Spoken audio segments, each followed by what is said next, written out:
మాట్లాడట్లా. ఇప్పుడు టోటల్ అందరి గురించి మాట్లాడుతున్నా. వాళ్ళు చెప్పేది తప్పండి, వాళ్ళు చెప్పేది తప్పండి, వాళ్ళు చెప్పేది తప్పు ఉంటే మరి నువ్వు చెప్పు.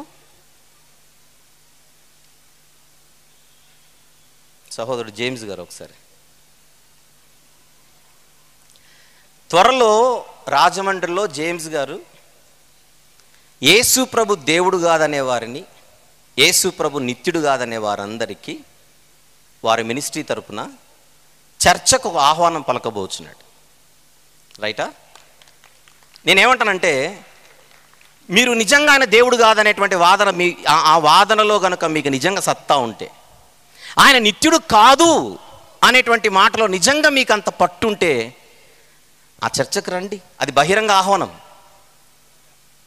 డేట్స్ కానీ అవన్నీ కూడా వారు తర్వాత ఆలోచించి, ఆ వెన్యూ అంతా ఆలోచించి వారు తెలియజేస్తారు. అందులో రండి. దేవుడు కాదనే వాళ్ళు, నిత్యుడు కాదనే వారు అందరు రండి. దేవుడు నిత్యుడు అని నమ్మేవాళ్ళు కూడా వస్తారు. ఒక క్రమబద్ధంగా, ఒక సిస్టమేటిక్గా క్రైస్తవ సమాజంలో ఉండే పెద్దలు ఎవరైతే ఉంటారో ఆ వాళ్ళని న్యాయ నిర్ణేతలుగా పెట్టి, వారితో పాటు ప్రజలను కూడా కూర్చోబెట్టి, ఏదో 4 గోడల మధ్య ఆ ప్యానెల్ వాళ్ళు కూర్చొని మాట్లాడడం కాదు. పెద్ద స్థలమే ప్లాన్ చేస్తారు. ప్రజలందరూ వద్దురు, మీరు కూడా వద్దురు. అందరి సమక్షంలో ఆయన దేవుడు నిత్యుడు అని నేను నిలబడతాను. నాతో పాటు ఈ వాదనను ఒప్పుకునే వారు కూడా ఎవరైతే ఉంటారో వాళ్ళందరూ కూడా వస్తారు. ఒక ప్యానెల్గా ఆయన దేవుడు కాదు, నిత్యుడు కాదు అన్న ఆలోచనలను నిరూపించగలిగే కెపాసిటీ కనుక మీకుంటే, it's an open invitation to everyone on behalf of this ministry. అందరికీ టైం చూసుకొనే పెట్టుకుందాం. మాకు ఆ రోజు డేట్లు లేవండి, అందరికి డేట్లు ఉన్నప్పుడే పెట్టుకుందాం.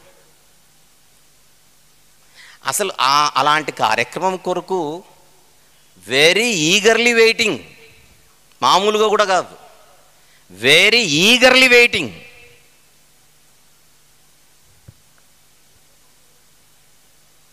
అది జరగాలని మీరందరూ ప్రార్థన చేయండి. అందుకోసం దేవుడు నేను బలపరచునుగాక. Thank you.